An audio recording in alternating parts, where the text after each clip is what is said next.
আগামী 14 জুন কেন্দ্রের বিজেপি সরকারের বঞ্চনার বিরুদ্ধে মালদায় মহামিছিল করতে চলেছে তৃণমূল।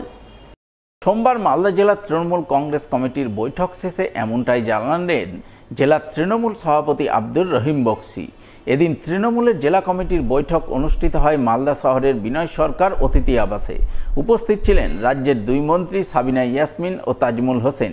এছাড়াও ছিলেন জেলা তৃণমূল সভাপতি আব্দুর রহিম বক্সি, দলের জেলা কমিটির চেয়ারপারসন চৈতালি ঘোষ সরকার, মালদা জেলা পরিষদের সভাধিপতি লিপিকা বর্মন ঘোষ, তৃণমূল নেতা কৃষ্ণেন্দু চৌধুরী, কার্তিক ঘোষ, বিধায়িকা সাবিত্রী মিত্র সহ অন্যান্যরা।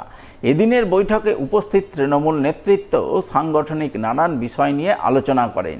সেই সঙ্গে আগামী 31শে মে মালদায় রবীন্দ্র নজরুল সন্ধ্যা আয়োজন করে কৃতি ছাত্রছাত্রীদের সংবর্ধনা জ্ঞাপন এবং আগামী 14 জুন কেন্দ্রীয় বঞ্চনার বিরুদ্ধে মহা মিছিল করার সিদ্ধান্ত গৃহীত হয় বলে জানা গেছে।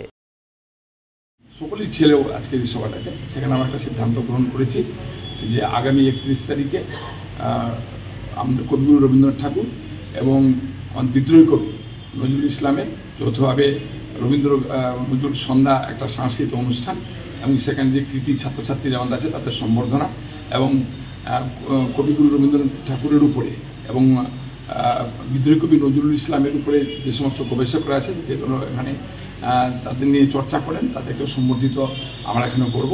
এবং আগামী 14 জুন তারিখে সমস্ত ব্লক থেকে আমরা কর্মীরা একত্রিত হয়ে মালদাদের একটা মহামিছিল করব। কেন্দ্রীয় সরকারের যে জনবিরোধী নীতি, কেন্দ্র সরকার লাগাতারভাবে রাজ্যের প্রতি বঞ্চনা, রাজ্যের সমস্ত বকেয়া টাকা যে তারা আত্মসাৎ করে বসে আছে, রাজ্যকে বিভূতির মুখে ঠেলে দেওয়ার যে একটা ঘৃণ্য চক্রান্ত করছে এবং তার সাথে সিপিএম এবং কংগ্রেস যে সহযোগিতা তাদের করছে, তাদের ঘৃণ্য চক্রান্তের বিরুদ্ধে দাঁড়িয়ে একটা মহামিছিল হবে মালদার বুকে। টেকনিক্যাল সমস্যার কারণে পরীক্ষার অ্যাডমিট না মেলায় পরীক্ষার বসা অনিশ্চিত হয়ে পড়েছে মালদার গনিখান চৌধুরী ইনস্টিটিউট অব টেকনোলজির 37 জন পড়ুয়ার। তাই উদ্ভূত সমস্যার সমাধান করে অ্যাডমিট প্রদানের আবেদন জানিয়ে সোমবার জেলা শাসকের দপ্তরের সামনে অবস্থান বিক্ষোভ করলেন অ্যাডমিট না পাওয়া 37 জন পড়ুয়া। অবস্থান বিক্ষোভে সামিল গনিখান চৌধুরী ইনস্টিটিউট অব টেকনোলজির পড়ুয়াদের দাবি, আগামীকাল থেকে তাদের পরীক্ষা শুরু হতে চলেছে। তারা 37 জন পড়ুয়া এখনও পরীক্ষার বসার অ্যাডমিট পাননি।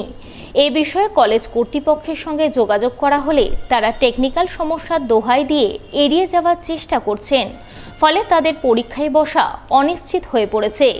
এই পরিস্থিতিতে তারা জেলা শাসকের শরণাপন্ন হয়েছেন। অ্যাডমিট প্রদানের ব্যাপারে জেলা শাসকের হস্তক্ষেপ দাবি করছেন, যাতে তারা অ্যাডমিট পেয়ে পরীক্ষায় বসতে পারেন।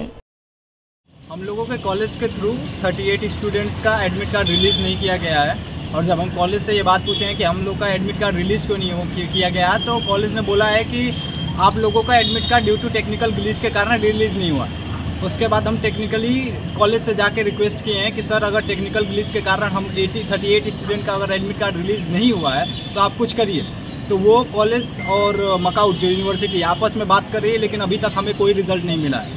28 से हम लोग का ऑफिशियली फाइनल ईयर का एग्ज़ाम स्टार्ट है, और आज 27 है, और 26 है, आज 26 है और आज लास्ट डेट है।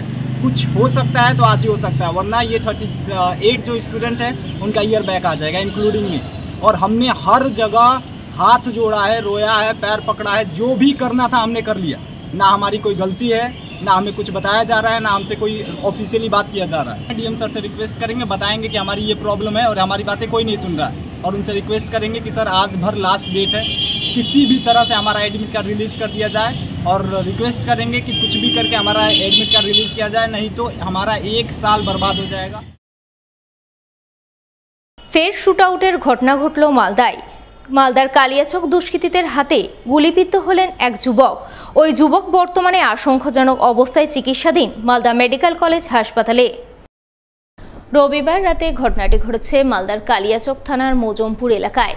জানা গেছে গুলিবিদ্ধ যুবকের নাম করিম খান। রবিবার রাতে সে বাড়ির পাশে লিচু বাগান জোগাচ্ছিলেন। ওই সময় হঠাৎ করে কেউ বা কারা তাকে গুলি করে। এই খবর পেয়ে পরিবারের লোকজনেরা লিচু বাগানে ছুটে যান এবং গুলিবিদ্ধ করিম খানকে পেটে গুলিবিদ্ধ আশঙ্কাজনক অবস্থায় উদ্ধার করে মালদা মেডিকেল কলেজ হাসপাতালে ভর্তি করেন। তবে কে বা কারা তাকে গুলি করলো, কেন করলো সেই ব্যাপারে পরিবারবর্গ কিছুই জানতে পারেননি। আমরা শুনে গেলাম, কি হলো ওঠে না হলো, আমলে চুথা আমাদের জবাইতে গেছিল ওয়াই, अब ওঠে কে গুলি করলে আর আমরা জানি না, ওঠে পড়া ছিল, হ্যাঁ গেছিল পুলিশ, আমরা শান্তি চাই। এদিকে এই ঘটনাকে ঘিরে শুরু হয়েছে রাজনৈতিক চর্চা।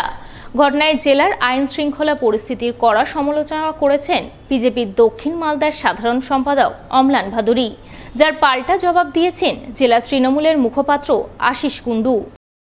কালিয়াচকে আবার শুট আউটের ঘটনা, একজন বাগানের মালিককে বাগানের পাহারা দিচ্ছিল, তাকে সেখানে গুলি করা হলো, সাধারণ মানুষের উপরে আঘাত এলো। বছরের প্রথম থেকে আমরা দেখলাম তৃণমূল কাউন্সিলর খুনের মাধ্যমে বছর শুরু হলো, তারপর মদের থেকে বেশ কয়েকটা মার্ডারের ঘটনা ঘটল। এত অস্ত্র মালদা জেলায় আসছে কোথা থেকে? নতুন ক্রাইম ডিএসপি তৈরি করা হয়েছে, কিন্তু আদতে কি ক্রাইম কমবে? পুলিশের অদ্ভুত একটা রিল্যাক্টেন্ট ভূমিকা। কোনো ঘটনা ঘটার আগে তারা কোনো প্রিকশন নিতে পারছে না, তারা আগের থেকে কোনো মেজার নিতে পারছে না। ঘটনা ঘটে যাচ্ছে, তারপরে পুলিশ সেখানে হাজির হচ্ছে।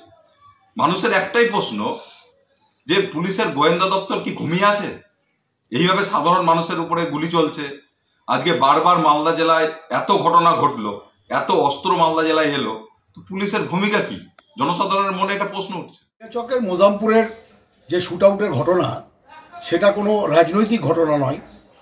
তৎসত্ত্বেও সারা বাংলার সাথে সাথে মালদা জেলার পুলিশ অত্যন্ত তৎপর বলে যারাই গোটা জেলা বা বাংলাতে ক্রাইম সংগঠিত করছে তারা অ্যারেস্টেড হচ্ছে এবং পেনালাইজড হচ্ছে according to the law of the Indian penal code.